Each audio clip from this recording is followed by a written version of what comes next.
오늘은 사도행전 9장 4절에서 5절 말씀을 통해서 부활하신 예수님을 만난 바울처럼 이라는 제목으로 하나님의 은혜를 나누고자 합니다. 오늘은 부활절입니다. 그리고 우리 샬롬교회 설립 8주년 되는 감사주일이기도 합니다.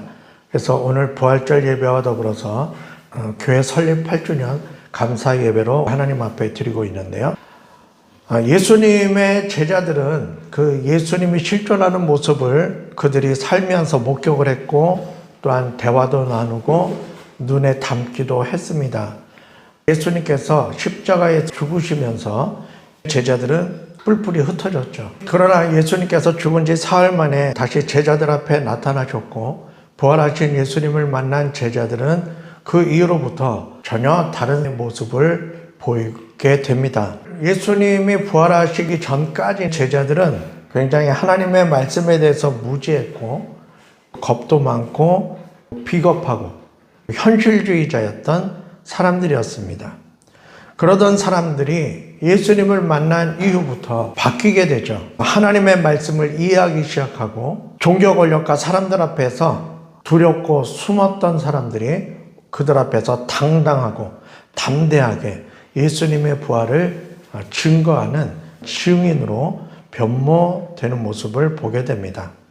그리고 예수님이 정권을 잡으면 한 자리 차지해야지 라고 생각했던 현실주의적인 사람들이 하나님의 나라를 소망하게 되고 하나님의 나라를 바라보며 살아갔고 또한 자신들의 목숨을 바치는 사람들로 변화되게 됩니다.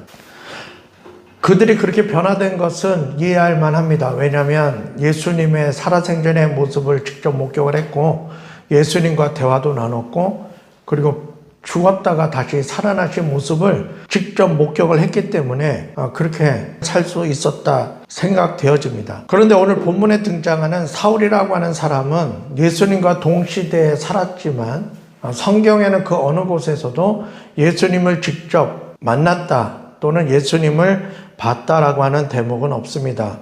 아마 공간이 달라서 같은 시대를 살았지만 관심이 없든지 어떤 이유로든지 예수님이라고 하는 소문은 들었지만 예수님을 직접 만난 적은 없는 사울이라는 청년이 있는데 이 청년은 당시에 바리새파에 아주 유능하고 젊고 엘리트의 코스를 밟은 아주 장래가 촉망되는 그러한 청년이 있었습니다.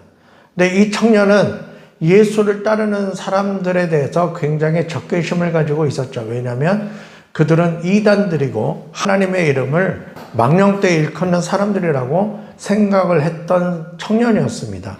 그리고 하나님에 대해서는 열심히 아주 많았던 청년이었어요. 가문도 훌륭했습니다. 그러한 청년이 예수님을 믿는 사람들에 대해서 적개심을 가지고 있었을 뿐만 아니라 초대교회 7지사 중에 한 사람이었던 스데반 집사가 돌에 맞아서 순교당하는 현장에서 증인으로 나설 정도로 굉장히 열심히 있었던 청년이었습니다. 그러나 이 청년은 어느 날 한 사건을 통해서 완전히 다른 사람으로 바뀌게 됩니다. 그렇게 예수 믿는 사람들에 대해서 적개심을 가지고 예수 믿는 사람들을 옥에 잡아 가두는 것을 사명으로 알고 열심을 내었던 이 청년이 교회 사이에 큰 업적을 남기는 사람으로 변화가 되는데 그 변화의 터닝 포인트 사건이 바로 오늘 저와 여러분들이 읽은 본문 사도행전 9장 4절에서 5절에 있는 이 사건으로 인해서 사울은 바울로 변화되게 됩니다. 우리가 잘 아는 것처럼 다메섹으로 가던 중에 예수님을 만나게 되는 사건을 경험하게 되죠. 갑자기 강한 빛에 의해서 앞으로 꼬꾸라지고 앞을 보지 못하던 사도 바울에게 예수님께서 말씀하시죠. 사울아 사울아 내가 어찌하여 나를 박해하느냐 핍박하느냐 라고 묻습니다. 이 소리는 사울이라고 하는 청년만 들은 것이 아니고요. 사울과 함께 동행했던 사람들도 함께 들었다고 성경은 기록하고 있어요. 사울아 사울아 내가 어찌하여 나를 박해하느냐. 그때 사울이 대답합니다. 누구십니까? 그때 예수님이 말씀하시죠. 나는 내가 박해하는 예수다. 사울은 예수님이 십자가에 죽으실 때까지 예수님을 보지 못했던 사람이었습니다. 사울은 예수가 다시 살아났다라고 하는 예수의 제자들이 외치는 소리가 사람들을 현혹하고자 하는 거짓말인 줄 알았으나 그가 완전히 죽었다고 생각했던 예수라는 사람이 자기를 찾아와서 자기의 이름을 부르는 것을 듣게 되는 거죠. 그 경험을 통해서 사울은 사흘 동안 식음을 전폐하면서 대혼란에 빠지게 됩니다. 여태까지 자신이 가지고 있었던 모든 지식들, 그리고 자기가 생각해 오고 신념으로 삼았던 삶의 의미들, 하나님에 대한 생각들, 이런 모든 것들이 와르르 무너지는 대혼란의 시기를 맞게 됩니다. 그리고 나서 그가 차츰차츰 하나씩 깨닫게 되죠. 다시 말씀드려서 사울이라고 하는 청년이 부활하신 예수님을 만나고 난 이후에 예수님의 제자들처럼 완전히 다른 사람으로 변화되었다라고 하는 것입니다. 그렇게 예수 믿는 사람들을 박해하던 사울이 부활하신 예수님을 만나고 난 이후에 전혀 다른 삶을 살게 됩니다.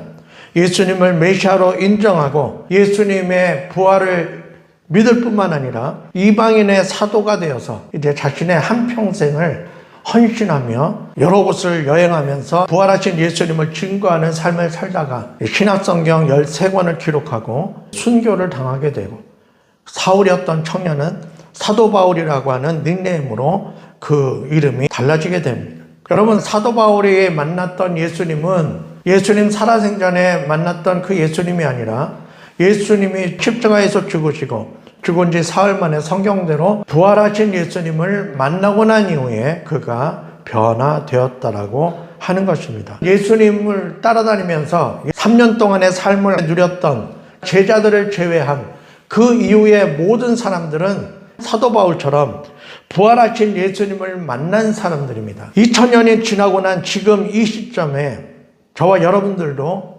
예수님 살아계셨던 당시에 예수님을 만난 것이 아니라 사도 바울처럼 이런저런 상황들과 사건들을 통해서 부활하신 예수님을 만나고 오늘 여기까지 와 있는 것입니다. 부활하신 예수님을 만날 때 우리의 모든 삶이 달라지게 되고 변화될 수밖에 없다는 것입니다. 그래서 부활하신 예수님을 만나는 것이 굉장히 중요하다. 부활하신 예수님을 어떻게 만나는가? 이런저런 삶의 여정 속에서 이런저런 계기를 통해서 예수님을 만나게 되는 것입니다. 죽은 자가 다시 살아나는 예는 전 세계적으로 여러 번 있어요. 그러나 그러한 사람들도 나중에는 다 죽었다라고 하는 것이죠. 인간이 거부할 수 없는 가장 큰 권력이 뭐냐면 죽음의 권력입니다. 그래서 성경은 죽음을 사망 권세라고 표현하고 있는 것입니다. 사망 권세를 이길 사람은 아무도 없는 것이죠. 모든 사람은 그 사망 권세 아래 놓여 있을 수밖에 없다는 것입니다.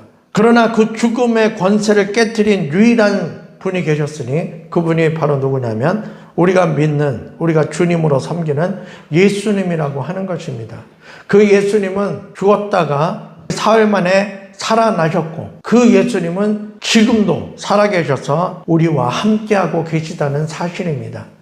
부활하신 예수님을 매일매일의 삶을 통해서 내가 경험하고 만나고 그리고 그 예수님과 대화하고 그 예수님을 확인하는 삶을 살지 않는 이상 이 세상으로부터 이길 능력과 힘은 없는 것입니다.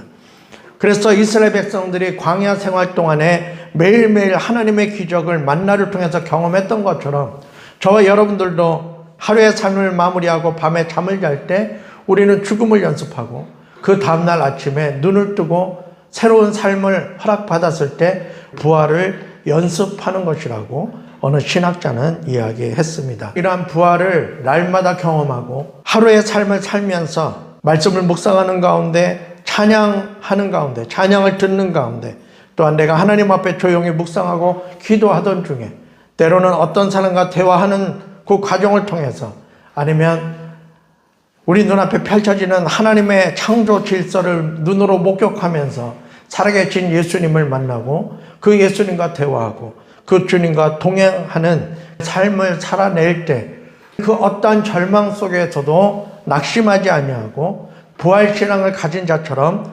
회복되어지고 소생되어지는 그리고 꺼져가는 생명력이 다시금 불이 붙는 부활의 신앙을 경험하게 되는 것입니다. 그리고 이 땅에 우리에게 주어진 시간 동안 그것을 누리며 살아갈 수 있는 저와 여러분의 의미 있는 부활신앙이 되기를 원하고 우리 샬롬교회 역시 마찬가지로 부활신앙의 공동체로 하나님께 영광 돌리는 저와 여러분들 그리고 우리 샬롬교회가 되기를 주의 이름으로 축원합니다. 기도하겠습니다.